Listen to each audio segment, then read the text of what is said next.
Hello everybody.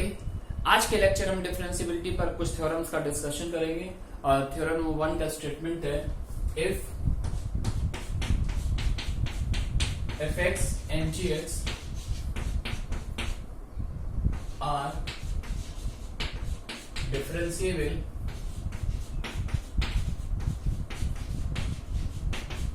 at x equals to, मैंने suppose किया fx और g दो फंक्शन है, दोनों ही function individually x equals to a पर डिफरेंशिएबल है, then there are some difference product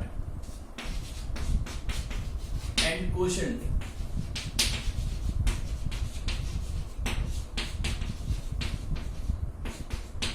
will be differentiable at x equals to a। Theorem number 1 का स्टेटमेंट ये कि fx और gx अगर दो डिफरेंट फंक्शन हैं जो x इक्वल टू a पर डिफरेंशिएबल है, तो अगर दोनों ही फंक्शन किसी पॉइंट पर डिफरेंशिएबल है तो उनके बीच कोई भी अरिथमेटिक ऑपरेशन करें, उनका सम, डिफरेंस, प्रोडक्ट, कोशेंट सब कुछ x इक्वल टू a पर क्या होगा, डिफरेंशिएबल। लेकिन कोशेंट फंक्शन के केस में एक स्पेशल पॉइंट बोलना पड़ता है, जैसे मैंने कंटिन्यूटी में भी आपको बताया था। तो एक लाइन लिख देंगे, however fx upon gx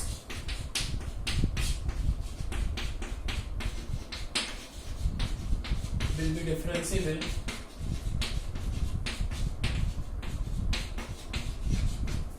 at x equals to a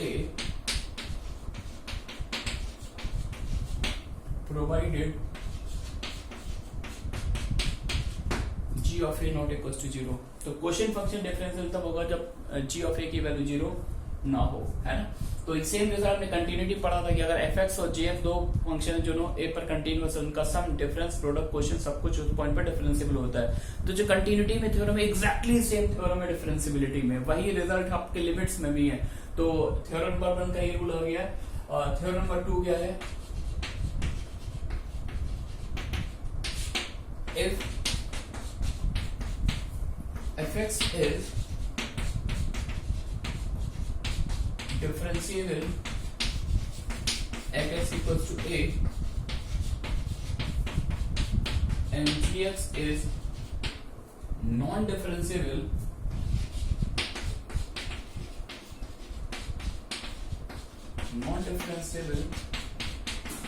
at x equals to a, एक फंक्शन डिफरेंशिएबल हो दूसरा नॉन डिफरेंशिएबल हो, तो 100% उनका सम और डिफरेंस नॉन डिफरेंशिएबल होता है, then fx plus minus gx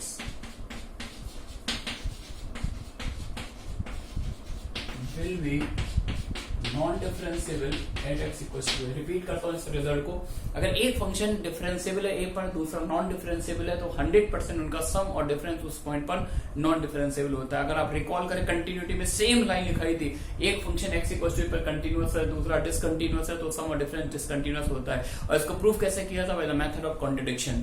तो प्रूफ वही प्रूफ यहाँ पर भी है ना। तो मैं यहाँ पर प्रूफ लिख नहीं रहा हूँ क्योंकि दोनों प्रूफ सेम है ना। लेकिन अगर एक डिफरेंशिएबल और दूसरा नॉन डिफरेंशिएबल, तो सम और डिफरेंस पर तो कमेंट कर सकते हैं, लेकिन इस केस में प्रोडक्ट और कोशेंट पर हम कोई कमेंट नहीं कर सकते। तो यहां पर ये भी लाइन लिख देते हैं, however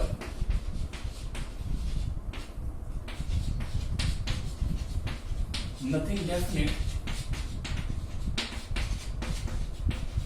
can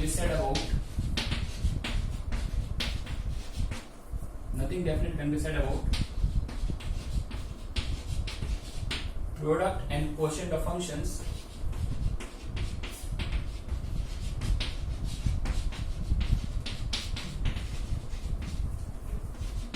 in this case।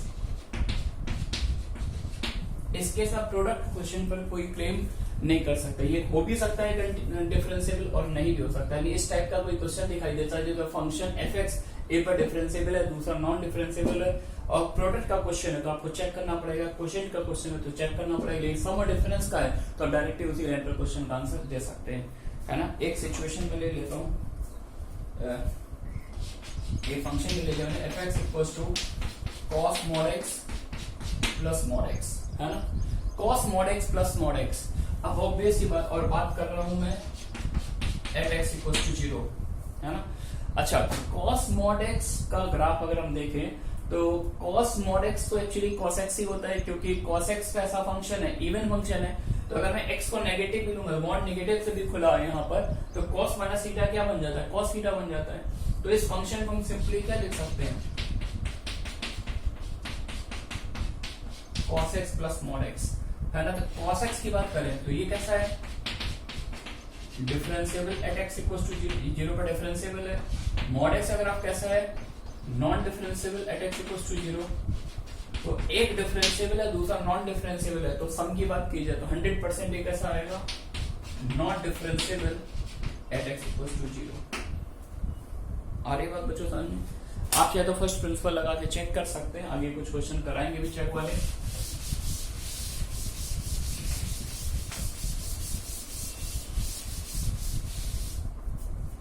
अब एक प्रोडक्ट का क्वेश्चन ले लेते हैं।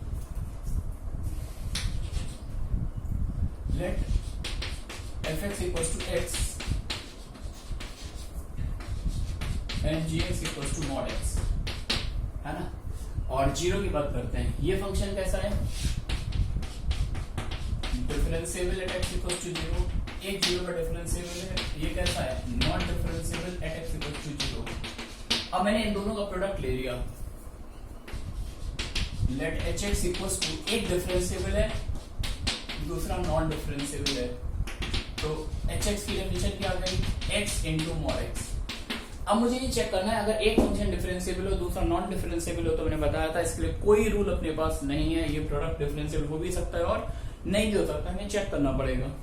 तो अब इसकी डिफरेंशिएबिलिटी चेक करनी है x इक्वल्स टू 0 का। तो सबसे पहले क्या करते हैं, मॉड को डिफाइन कर लेते हैं।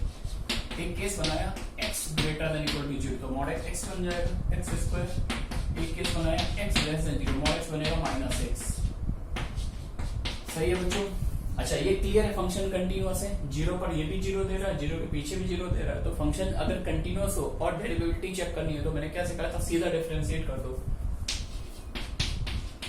राइट हैंड डेरिवेटिव अगर मुझे निकालना है तो 0 पे जस्ट आगे जो फंक्शन की डेफिनेशन उसको सीधा डिफरेंशिएट कर दो और डिफरेंशिएट करने में 0 पुट कर दो। तो राइट हैंड डेरिवेटिव क्या आ गया, 0। अब लेफ्ट हैंड डेरिवेटिव निकालना है तो 0 के जस्ट पीछे जो डेरिवेटिव की डेफिनेशन है उसको सीधा डिफरेंशिएट कर दो और डिफरेंशिएट करने में x को 0 डाल दो। तो राइट हैंड डेरिवेटिव भी 0, लेफ्ट हैंड डेरिवेटिव भी 0, तो देयरफॉर 0 पर फंक्शन डिफरेंशिएबल है और 0 पर डेरिवेटिव की वैल्यू क्या आ गई, 0 आ गई है। ठीक है ना।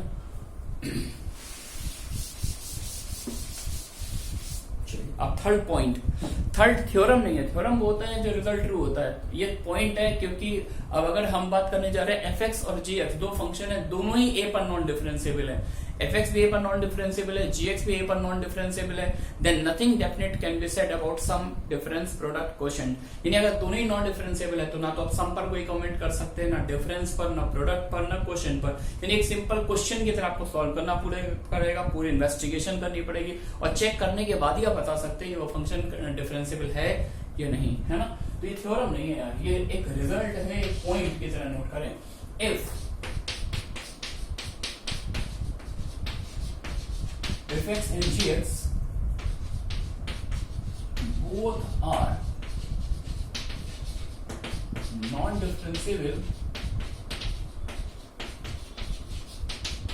at x equals to a, then nothing definite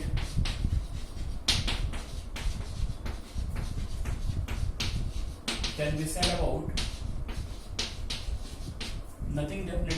about f plus g, f minus g, f into g, f upon g, है ना।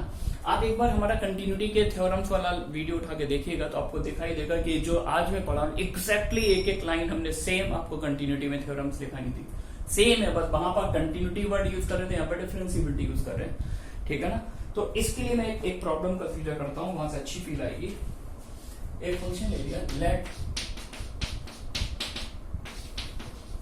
sin mod x plus mod x at x equals to 0।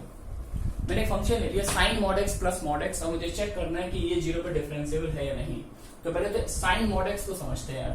sin mod x के graph से familiar है आप लोग, है ना। तो साइन मॉड एक्स अगर ग्राफ बनाना है तो सबसे पहले साइन एक्स का ग्राफ बनाइए, क्योंकि यार ये देखो एक इवन फंक्शन है, जो आप चाहे 2 पुट करो चाहे -2 पुट करो, मॉड लगा तो वैल्यू सेम देगा। और अगर इवन फंक्शन का ग्राफ बनाना है तो केवल और केवल बाई एक्सिस के राइट साइड में साइन एक्स का ग्राफ बना लीजिए। बना लिया बच्चों, बाई एक्सिस के राइट साइड बना लिया। अब अगर इवन फंक्शन है तो इसका ग्राफ बाई एक्सिस का और सिमेट्रिक होगा। पीछे इसी की मिरर इमेज ले लीजिए। तो ये जो ग्राफ अभी बोर्ड में बना हुआ दिख रहा है, this graph of y equal to sine mod x. बच्चों फील आ रही है क्या? अगर देखो यहाँ पर ऑरिजिन पे क्या दिख रहा है, कॉर्नर दिख रहा है, एक टर्निंग पॉइंट दिख रहा है, शार्प टर्न है। अगर यहाँ पे कॉर्नर पॉइंट है तो ऑब्वियसली द फंक्शन यहाँ पे डिफरेंशिएबल नहीं होगा। तो ये जो साइन मॉड एक्स है ये 0 पे कैसा नॉन डिफरेंशिएबल, मॉड एक्स के ग्राफ से पहले से ही फैमिलियर है, ये भी कैसा नॉन डिफरेंशिएबल। अगर दोनों ही फंक्शन नॉन डिफरेंशिएबल है तो आप किसी पर कोई कमेंट नहीं कर सकते, आपको रेस्पेक्ट देना पड़ेगा, पूरा क्वेश्चन सॉल्व करना पड़ेगा। चलिए कर लेते हैं सॉल्व। तो पहले फंक्शन को डिफाइन कर लेते हैं। अगर x पॉजिटिव है तो दोनों मोड पॉजिटिव तो खुल जाएंगे, sin x प्लस एक्स बन जाएगा।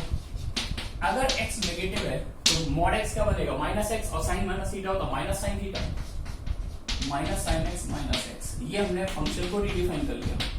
और अब मुझे इस फंक्शन की 0 पर डेरिवेटिव चेक करनी है, तो हम डायरेक्ट डिफरेंशिएट करना ज्यादा पसंद करते हैं, है ना। तो पहले चेक कर ले डायरेक्ट डिफरेंशिएशन के लिए क्या ये फंक्शन 0 पे कंटीन्यूअस है या नहीं। अगर कंटीन्यूअस है तभी बच्चों डायरेक्ट डिफरेंशिएट कर सकते हैं, अदरवाइज कुछ भी गड़बड़ हो सकती है।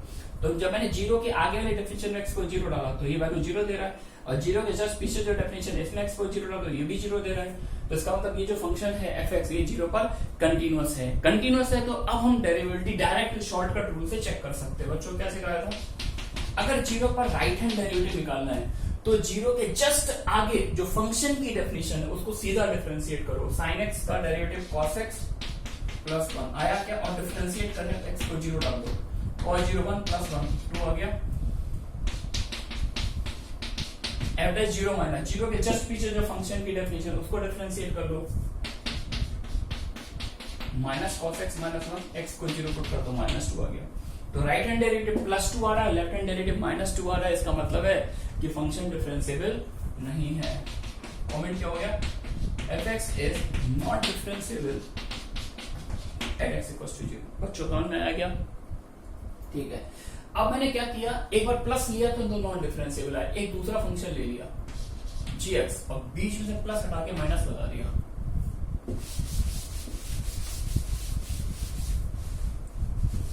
है ना।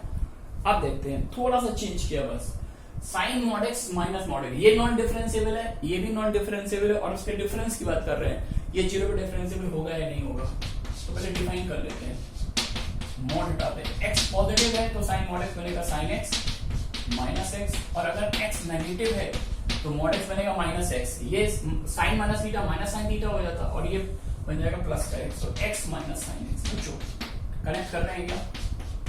ये हमने फंक्शन को डिफाइन कर लिया। अब मैं डेरिवेटिव निकाल लेता हूँ, g डैश 0 प्लस g का 0 पर राइट हैंड डेरिवेटिव, तो 0 के आगे जो डेरिवेटिव की डेफिनेशन उसको डिफरेंशिएट करो। sin x का derivative cos x x equals to 0, तो 0 पे 0 आ गया, सही है गया। g डैश 0 माइनस 0 के पीछे जो डेरिवेटिव की डेफिनेशन उसको डिफरेंशिएट करो, x को 0 डाल दो, 1 माइनस 1 0। तो right hand derivative left hand derivative दोनों सेम आ रहा है। इसका मतलब ये जो फंक्शन डिफाइन किया है ये 0 पर डिफरेंशिएबल है, और 0 पर डेरिवेटिव की वैल्यू क्या, g डैश 0 इज 0, है ना। तो देखा आपने दोनों का डिफरेंस, जब प्लस साइन लेते हैं तो नॉन डिफरेंशिएबल आता है, माइनस साइन लेते हैं तो डिफरेंशिएबल आता है। यानी आपको क्वेश्चन को चेक करना पड़ेगा तभी कुछ बोल सकते हैं। नेक्स्ट, अब एक इंपॉर्टेंट ऑब्जर्वेशन है प्रोडक्ट में वैसे रूल तो कोई नहीं, एक ऑब्जर्वेशन है, if fx is differentiable at x equals to a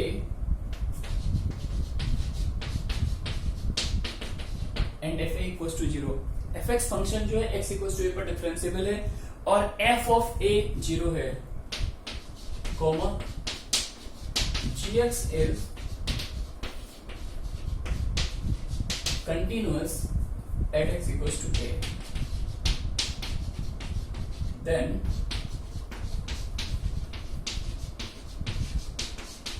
the product function fx into gx will be differentiable at x equals to a। बच्चों ये एक इंपॉर्टेंट ऑब्जर्वेशन है, ये अच्छे क्वेश्चन में काम आता है। अगर दो फंक्शंस का प्रोडक्ट है, ध्यान से सुनना, दो फंक्शन का प्रोडक्ट है fx into gx, है ना, और इनमें से एक फंक्शन a पर डिफरेंशिएबल है, इनमें से एक फंक्शन a पर डिफरेंशिएबल है, दूसरा फंक्शन सिर्फ a पर कंटीन्यूअस है, डिफरेंशिएबल नहीं है। रिपीट करता हूं, दो फंक्शन का प्रोडक्ट अभी दिख रहा है आपको, जिसमें से एक फंक्शन a पर डिफरेंशिएबल हो, दूसरा फंक्शन सिर्फ a पर कंटीन्यूअस हो, डिफरेंशिएबल ना हो, है ना। लेकिन जो फंक्शन a पर डिफरेंशिएबल है, अगर उसकी a पर वैल्यू 0 हो जाए, अगर उसकी a पर वैल्यू 0 हो जाए, तो ये रिजल्ट कहता है कि प्रोडक्ट की वैल्यू 100%, ये जो प्रोडक्ट फंक्शन है ये 100% a पर डिफरेंशिएबल होगा, है ना। रिपीट करता हूं, अगर दो फंक्शन का प्रोडक्ट दिख रहा है, इनमें से एक फंक्शन a पर डिफरेंशिएबल है, दूसरा सिर्फ a पर कंटीन्यूअस है, लेकिन वो डिफरेंशिएबल नहीं है। इट और ऑल्सो जो फंक्शन a पर डिफरेंशिएबल है, अगर उसकी a पर वैल्यू 0 हो जाती है, तो ये product function x equal to a पर डिफरेंशिएबल होता है। प्रूफ करते हैं, इसको ऐसे क्वेश्चन ले लेते हैं, इसको पर केस fx कर दिया, है ना। अब अगर a पर डिफरेंशिएबल है तो फर्स्ट प्रिंसिपल से राइट हैंड डेरिवेटिव निकालिए, f dash a plus, f dash a plus क्या है, f of a plus h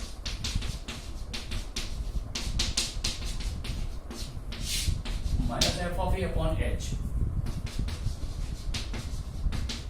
f of a plus h क्या आएगा, f की x को a प्लस h पुट कर दीजिए यहाँ पर, f of a plus h into g of a plus h minus f of a निकालेंगे तो x को a यहाँ पर पुट करेंगे और f ऑफ a 0 है,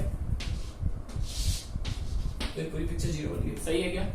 अच्छा, इसको नेक्स्ट लाइन में मैं ऐसे लिख सकता हूँ, थोड़ा सा केयरफुली देखिएगा। g of a plus h को मैंने पिक्चर से बाहर निकाल लिया, ब्रैकेट लगा दिया, f of a plus h upon h ये बचेगा।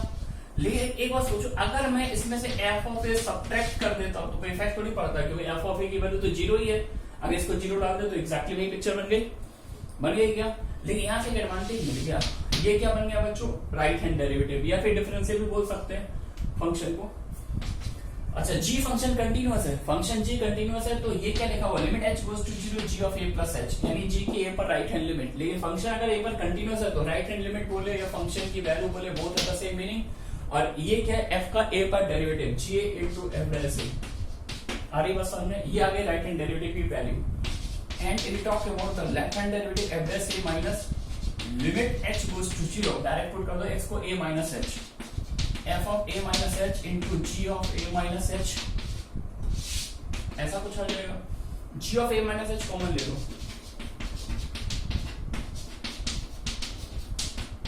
g of a minus h common निकाल लिया, f of a minus h, minus कुछ बचा नहीं, f ऑफ a तो लिख ही सकते हैं अपॉन माइनस h। सही है क्या? फिर से यार ये फंक्शन कंटीन्यूअस है, तो अगर ये फंक्शन कंटीन्यूअस है तो g की a पर लेफ्ट हैंड लिमिट निकालें या फंक्शन की वैल्यू निकालें, एक ही बात है। और ये क्या है, f का a पर डेरिवेटिव है, फंक्शन ऑफ डिफरेंशिएबल है, तो g इनटू f डैश है। तो आप दोनों से देख सकते हैं, दोनों रिजल्ट सेम आ गए। इसका मतलब है कि अगर ऐसा सीन दिखेगा तो फंक्शन a पर डिफरेंशिएबल होगा। ये इंपॉर्टेंट रूल है, याद रखना आपको, अच्छे क्वेश्चंस में यूज होता है। कुछ क्वेश्चंस भी कराएंगे, फिर थ्योरी कवर कर लें तब कराएंगे। नेक्स्ट फिर point,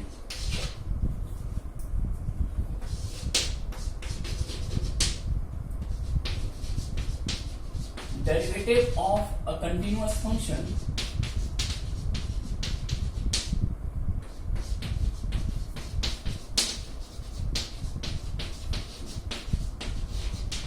need not be continuous। अगर एक फंक्शन कंटिन्यूअस है ना, और हम उसके अगर डेरिवेटिव की बात करें तो जरूरी नहीं उसका डेरिवेटिव भी कंटिन्यूअस हो, है ना। तो एक एग्जांपल भी समझाते हैं आपको। मैंने फंक्शन सपोज कर लिया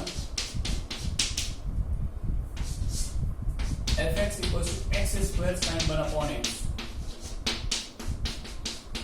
if x not equals to 0 if x equals to 0, ठीक है ना। क्लियर है यार, ये मैंने आपको एक आइडियल इलस्ट्रेशन कराया था। यहाँ पर x की पावर 1 से बड़ी आ रही है, अगर ये पावर 1 से बड़ी होती है तो इस टाइप का जो स्ट्रक्चर, इस टाइप का जो फंक्शन होता है, ये 0 पर डिफरेंशिएबल होता है और 0 पर डेरिवेटिव की वैल्यू क्या आती है 0। ये सब बातें हम लोगों ने पहले के लेक्चर्स में कर रखी, f/0 0 आ जाएगा। यानी ये ऐसा फंक्शन है जो कंटिन्यूअस भी है, डेरिवेबल भी है, कंटिन्यूअस भी है, डेरिवेबल भी है। और अब हम ये देखना चाहते हैं इसका जो डेरिवेटिव आएगा यानी f' जो आएगा, क्या f' 0 पे कंटिन्यूअस है या नहीं। तो पहले इसका डेरिवेटिव निकालिए f'। प्रोडक्ट रूल लगाइए, first function as it is sin 1/x का डेरिवेटिव cos 1/x और 1/x अब फिर से करेंगे 1 minus 1/x square, product rule लगाएं plus second function as it is x square में 2x, if x not equal to 0 पर तो 0 रहेगा ही रहेगा। सही है क्या? यहाँ पे x स्क्वायर कैंसिल हो गया और f' को मैं एक नया फंक्शन, एक नया नाम दे देता हूँ gx। अब आप इसको f' की तरह मत देखना, कंफ्यूज हो जाओ, gx की तरह देखो। एक नया क्वेश्चन मैंने आपको दे दिया gx, जिसकी डेफिनेशन है 2x into sine 1/x minus cos 1/x। मान लीजिए मैंने आपको यही क्वेश्चन दिया है, ऊपर कुछ नहीं दिया, मैंने आपको ये क्वेश्चन दे दिया gx एक फंक्शन है, जब x 0 नहीं है तब उसकी डेफिनेशन ये है, जब x 0 तब ये है। क्या ये फंक्शन 0 पर कंटीन्यूअस है या नहीं है? क्या ये फंक्शन 0 पर कंटीन्यूअस है या नहीं? तो 0 पर वैल्यू 0 दे रखी, 0 पर लिमिट निकालो, तो 0 पर लिमिट निकालो, अगर 0 पर लिमिट भी 0 आ जाएगी तो ये फंक्शन कंटीन्यूअस होगा, है ना। तो जब 0 पर लिमिट निकालेंगे तो ये देखना x sin 1/x, बच्चों ये 0 पे कंटीन्यूअस होता है ना, क्योंकि आपको पढ़ाया था मैंने, अगर पावर 0 से 1 के बीच में तो ये फंक्शन कंटीन्यूअस होता है, इसकी लिमिटिंग वैल्यू एग्जिस्ट कर जाएगी, इसकी लिमिटिंग वैल्यू 0 आएगी। लेकिन ये फंक्शन ऑस्किलेटरी फंक्शन है cos 1/x, इसका ग्राफ देखो sin 1/x का, है ना। तो ये 0 पे कंटीन्यूअस है, लेकिन cos 1/x 0 पे कंटीन्यूअस नहीं है, ये कंटीन्यूअस है, ये डिसकंटीन्यूअस है। एक फंक्शन कंटीन्यूअस हो दूसरा डिसकंटीन्यूअस हो तो सम और डिफरेंस कैसा हो जाता है? डिसकंटीन्यूअस। यानी अगर हम इसकी लिमिट की बात करें तो इसकी लिमिट एग्जिस्ट नहीं करेगी। अगर हम बात करें limit x goes to 0 gx, तो आ जाएगी limit x goes to 0 2x sin 1/x minus cos 1/x। बच्चों तो इसकी लिमिटिंग वैल्यू 0 आएगी और ये जो होगा ये डीएल ही होगा, ये एग्जिस्ट नहीं करेगा। तो फाइनली ये पूरी पिक्चर यहाँ पर एग्जिस्ट नहीं करेगी, ये लिमिट एग्जिस्ट नहीं करेगी। अब ये लिमिट एग्जिस्ट नहीं करेगी तो इसका मतलब ये फंक्शन कैसा हो गया? डिसकंटीन्यूअस। तो देयरफॉर लिख देंगे f' is discontinuous at x equals to 0। ठीक है बच्चों, तो आज के लेक्चर में बस ये तक रखते हैं। नेक्स्ट लेक्चर में हम कुछ इस पर बेस्ड कुछ इलस्ट्रेशन भी पिक करेंगे और बाकी बातें नेक्स्ट में करेंगे। Thanks for watching.